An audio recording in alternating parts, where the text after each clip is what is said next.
Hi, welcome to ToneWise. Today we're going to be looking at some basic charts using the Nashville number system. The first one we're going to look at is just a worship chart here that I've got here from Brian and Katie Torwalt here with their song Holy Spirit. Basically this song, I do have the actual Bethel music here, but basically it can be this is their Nashville chart, but they can also condense it even more from there. This might be something kind of similar to what some people would have on their music when they're doing a live band situation. They might not have all the lyrics, they might just have the actual chart itself.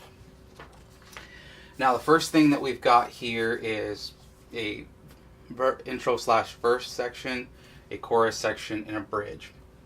And this is basically the main parts of it. This one's not really that complicated. So the first thing we're looking at is our intro/verse section. Now, the way they've kind of got it written out is slightly more detailed with some beats. Now, we're in 4/4 time. We've got 4 quarter notes. So it'll be something that's generally always denoted on your chart. So we know that we've got these little slash marks are going to be denoting the 4 beats. So it'll be 1, 2, 3, and 4. And then these are our bar lines here. So the basic breakdown that we've got for Holy Spirit will be the 1 chord for 4 beats, continuing on with the 1 chord for another 4 beats, then going to the 4 chord for 4 beats for the first bar, and then 4 for the following. And that's repeated many times. Sometimes they might, on some of these charts, they might have whatever the structure is, and then times however many times you're going to need to do it. Now looking ahead at the chorus section of the chart, we've got the 1 chord again for 4 beats, repeating for another bar of 4 beats with the 1 chord, moving on to switching to the 4 chord for 4 beats, and then switching to the 2 chord for 4 beats as well. Again, moving on to the bridge section, there's basically 4 lines and what I've denoted as the out, which is kind of your ending when you're done repeating the bridge. But the main part is the 4 chord for 2 beats, the 1/3 for 2 beats, going to the 2 chord for 2 beats, then the 1/3 again for another 2 more beats for beats 3 and 4, switching back to the 4 chord for beats 1 and 2, the 1/3 for beats 3 and 4 of that bar, going back to the 2 chord for 2 beats, and then the 1/3 again. And then when they're going out, it's just staying on the 4 chord until we go back up to the beginning of the chorus. So what we're going to look at right now is we're going to pick a key. And since in our previous video we used the key of G, so on the chart we're going to go G.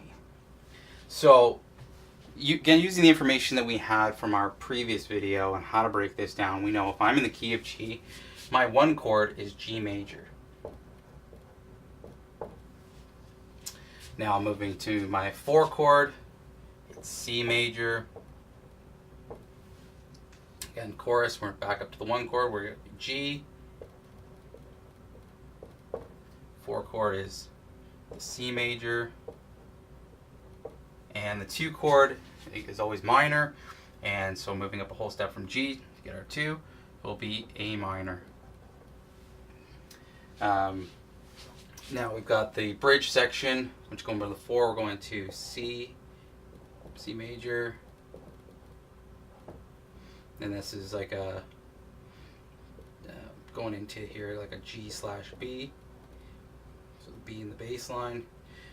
Going to the 2, which will be our A minor, and again back to the G/B. And then it repeats so far out for the next section, and then goes back to ending on the C major.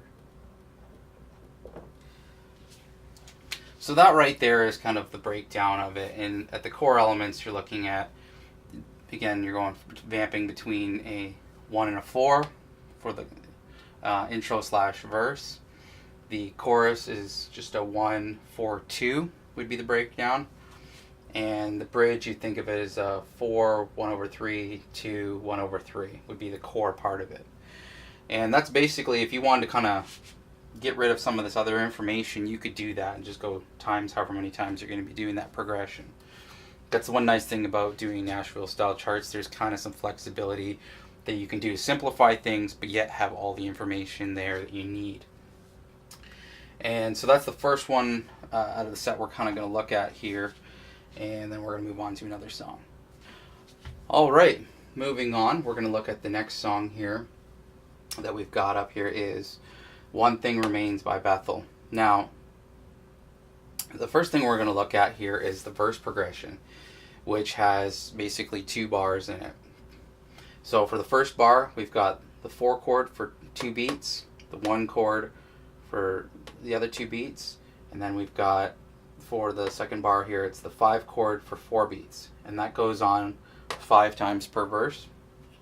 Now for the chorus, you've got it starts on the 6 chord for 2 beats, moving to the 4 chord for the other 2 beats, moving for the next bar here to the 1 chord for 2 beats, and then the 5 chord going for another 2 beats, and they do that 4 times. For the bridge, it starts off on the 4 for 2 beats, goes to the 1 chord for 2 beats, moving on to the 5 chord for 2 beats on the next bar, 6 chord for the other 2 beats, then the 4 chord for 2 beats, the 1 chord for 2 beats, and then the 5 chord for the 5 remaining. And this whole progression is done 2 times. So the main things to kind of look at when you're just breaking it down real quick. First progression is a 4-1-5. The other one is a 6-4-1-5. The other one is a 4-1-5-6. 4-1-5. And that's what it breaks down for that. It's very, very simple. Sometimes you'll see in certain types of music they use the same progressions over and over, just in different keys. Now, one thing I did kind of stick up here in the corner is the song Forgiven, another Bethel song. And it's the same 4 chords over and over for the chorus, verse, and bridge.